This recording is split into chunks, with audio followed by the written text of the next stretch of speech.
Hello, it is Nick Zangle. Welcome to the channel, and if you've been here before, thanks for coming back, and if you're new here, this is the channel where we have honest, unfiltered conversation from today's perspective to cut through all the noise that happens on a daily basis, and we do it every Monday and Friday at noon Pacific Standard Time.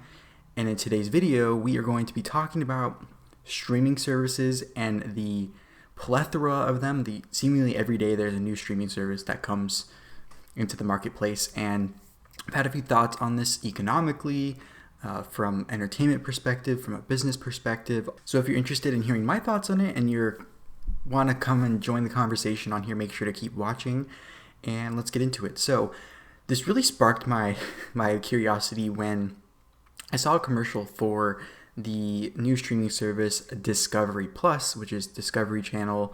From my understanding, it's a mix of like TLC, HGTV, Discovery Channel, like Nature, all in one, which I thought was an interesting take on everything. And I saw that Joanna Gaines, who is famous for being on HGTV, her and her husband Chip did the home renovation show Fixer Upper, and then she took that fame and on her blog and social media into, they have their own marketplace in Waco, Texas, which, I mean, that's kind of, I think from my understanding, not to bash Waco, but that's one of the few attractions that are there now.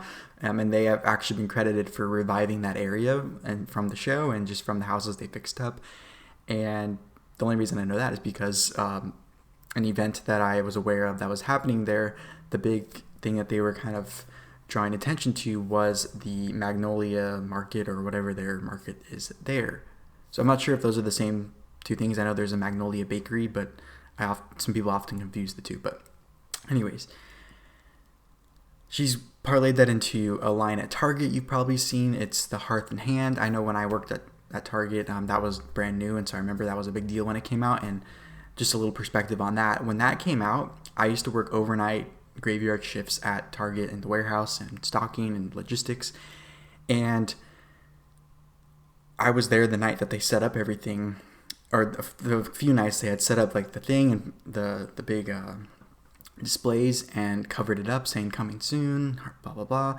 And then the night that they stocked everything, they had a whole team there kind of getting it all ready, and there was like 2 dozen people waiting to get in on a Sunday morning at, I think it was in the spring, pretty sure, or was it? No, it was. I think it was in the early fall, right before Christmas, and there was the fall stuff, I think.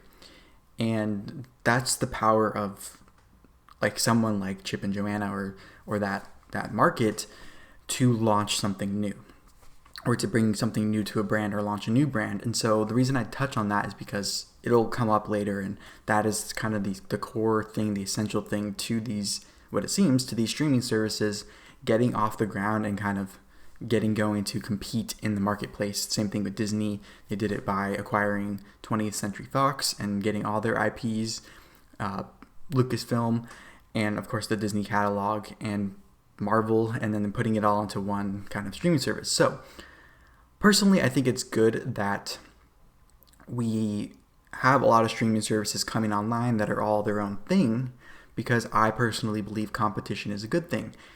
Now, my problem is I believe only the ones that are these over-the-top streaming services like Disney Plus, like CBS All Access, like HBO Max and Hulu, and some of the bigger ones, and maybe Apple TV, maybe.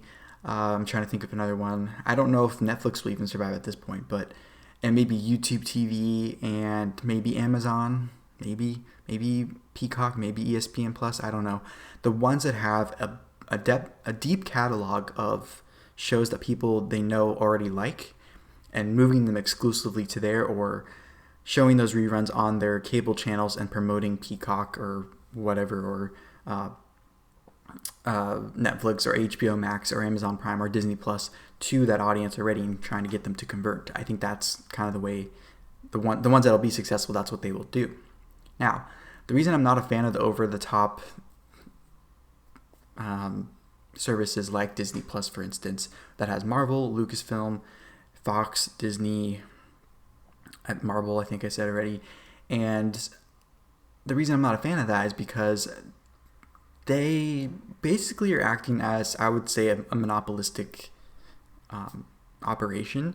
And when you have all those huge intellectual property studios, if you will, in one service, sure, right now it's only $12.99 or whatever the starting price was.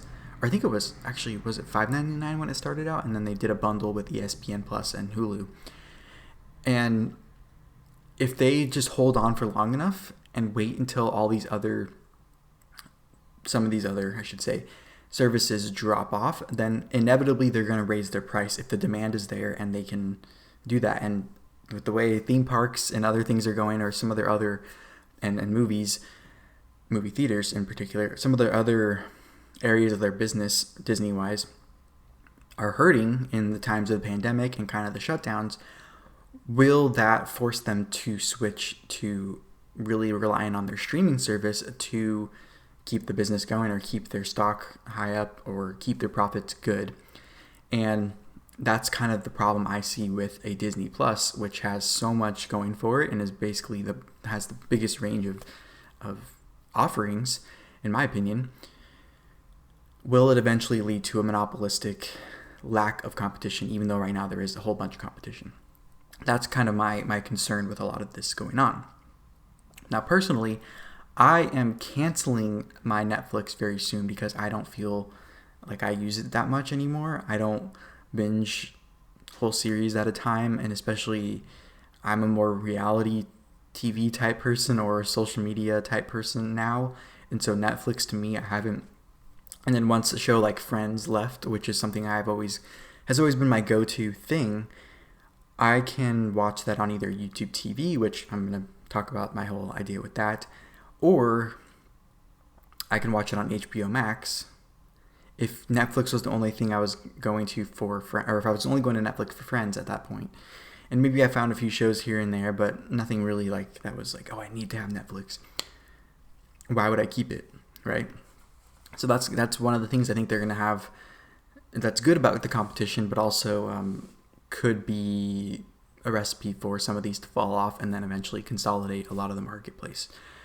As far as YouTube TV goes, I've been realizing that I only really watch a few channels, if you will, on there that were on like traditional cable TV. And a lot of the quote-unquote traditional news that I was watching most of 2020, I've decided to switch to a different channel, which isn't even offered on YouTube TV, but it is offered on my free Samsung TV Plus channel. So I don't even need to pay for this service, really, to get the things that I've been really wanting. And a lot of the shows that I watch, they upload clips in their entirety, at least in a couple different videos, or the main part of what's going on, or I can, for free on YouTube or on another video platform, for free.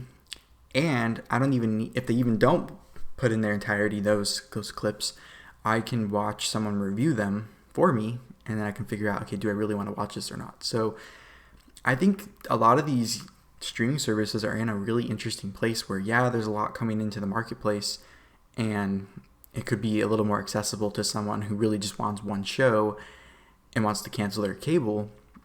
But I think in the long run, I see potentially it consolidating and the marketplace being less competitive and acting more as a few monopolies or a few big competitors kind of crushing the competition. So I don't know what's going to happen. And then there's also the landscape of maybe the streaming services are popular, people cut the cable, but they're watching more like YouTube or more independent journalists or independent media or independent entertainment on these alternative platforms besides the YouTube, the Facebook, the Twitter, more like the Rumbles or the other completely alternative sites that are kind of spreading out the marketplace in that sense. So I think it is kind of a give and take. There's some more consolidation in some areas, and then there's some decentralization, competition spurring up everywhere in others. So I think they just have to be careful on what they offer and kind of how they navigate this to not turn too many people away.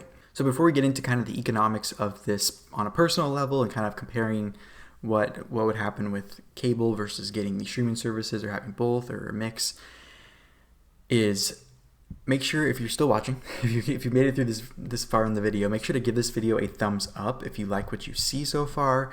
Just head down and give it a thumbs up, or if you're watching on a platform where it's an upvote with an up arrow, or if you're watching on Rumble, give the punching bag a little punch. It's like a little punching boxing glove. It's either above or below the video, whether you're watching on your desktop or on your phone. So with that said, thank you so much for the support so far, and thank you for liking. What would it cost to have all of them? And by all of them, I mean all the streaming services versus having a cable subscription. And to me, that is the question I think that these streaming services and their big media conglomerate owners really thought about, and kind of how to capitalize most on this during this transition, because at some point almost everyone had cable, like basic cable, and then it switched to all these like 1,000 channels basically. And I think they finally realized, okay, no one can possibly watch all these channels. Sure, there's something for everybody, but maybe they're thinking, okay, people are stop watching cable because they have these streaming services popping up and these other ways to watch things. Maybe we can capitalize on this by, and this is all speculatory, I don't have any inside source, but this is what I'm thinking they're thinking is, okay, maybe if we offer what we have on our cable and our whole library on demand on our own streaming service, sure, some people will keep their cable and some people will want to switch to streaming. So we'll get both markets because there's a need for both right now. Maybe our margins are a little better with having someone, maybe we get more profit from someone being on our streaming service exclusively, bypassing cable providers or utilities, and that's our way to kind of profit better until everyone transitions over. And if they do a good job of obtaining a customer on their streaming service and they wait long enough, if they're one of the big companies, for the competition to fall off, then they can increase the price and their profits go up even more than what they had at cable, and their customers more happy, can watch on demand, watch wherever, whenever, and it's more of that flexibility plus they get the profit. And that to me is something I see that could potentially happen in the future with just the way things are going, with so many people not having cable anymore, more switching to streaming, or at least having a streaming service that acts as cable without needing a cable subscription, meaning you just need Wi-Fi, if that makes sense. And I was trying to list as many of the streaming services that I know are available to kind of get an idea of how many there are and what the cost would be. And so I listed a few, and I want to list them here, and let me know in the comments if I missed any that are widespread other than the ones I'm listing. So here we go. I said HBO Max, Disney Plus, ESPN Plus, Hulu, Netflix, Amazon Prime Video, Apple TV Plus, Discovery Plus, Peacock, Fox Nation, CBS All Access, YouTube TV, YouTube Premium. These are all the ones I was kind of thinking in my head that I've seen a lot. And most of these have this facade of only $9.99 a month or only $12.99, whatever the case may be. But if you want all of them, maybe you have a show that you like on all of them, meaning you liked an NBC show, so you would want to get Peacock, or you like Fox News, but you don't want a cable subscription, so you get Fox Nation. Or you like Big Brother live feeds, so you have CBS All Access. Maybe you want a traditional cable, but not that same bill. Maybe you go to YouTube TV, which out of all these, I think is the most expensive one. It's like $60-something a month, but YouTube Premium is like $12.99, I think. Amazon Prime Video, maybe you already have Amazon Prime, so that's not a big deal because you like Amazon. Disney Plus, you can get a package with ESPN Plus and Hulu. Netflix, like I said, I'm canceling mine, but some people still feel a need for that. HBO Max has The Friends that was on Netflix, and a lot of other IPs that were once kind of not on a streaming service. So if you get all of these, I mean, it probably depends where you are, kind of what your deal is or who you're with, but I can see that if you wanted all of these streaming services, it would cost not that much less than having your cable, but you have all of these like apps you have to filter through, and it's not all in one. So it could be the facade of, oh, this is cheap, only because they've just spread out the cost versus like a cable bill. So I think in the long run it won't be as cheap because they're going to wait until some of the competition falls off, or once enough people have converted, they're like, okay, they rely on us now, so we can jack up the price, which I think could be what happened to traditional cable why it got so expensive, because people were, if I'm not mistaken, everyone had it, so, and people relied on it for their everyday life, so why not jack up the price? And like I said before, clearly they want you to have one show for everything, or for one show on every like streaming platform that you really want the platform for, and they hope that that's enough to hook you and then pay the price for that one show. And then they hope that along those same lines that you find a different show that is of the same interest to you to keep you on the streaming service. So that way it's not like you need to watch like 5 different shows on one streaming service in order to pay that price. So we will see kind of what happens with this whole landscape. It's very interesting to be in this transition period, and not only this area of society, but just in general. There's a lot of in between going on, and a lot of really quick transitions happening. So I think this is very interesting to watch. I'll be curious to see which ones survive and which ones don't, out of backlash maybe for the price being too high, or not enough offerings for the price, or a lack of new content, whatever the case may be. And I have a feeling, and I'm going to predict this now, the ones that survive will be the ones that are part of mass media conglomerates like NBC, Universal, which is Comcast, like CBS, like ABC, Disney, and AT&T, which I think is HBO. I think those will be the ones that survive because they have a huge back catalog of offerings up front. And we'll see. On a personal note, I'm kind of always reevaluating my spending, and if I'm not using something, like I said before, I'm going to cancel it. So it looks like I'm probably going to be pretty soon not really subscribed to any like main streaming platforms as on the paid level. I'll probably keep the ones on a free level that I can access things still with clips, and the ones that I can like share an account with someone where I don't have to pay as much.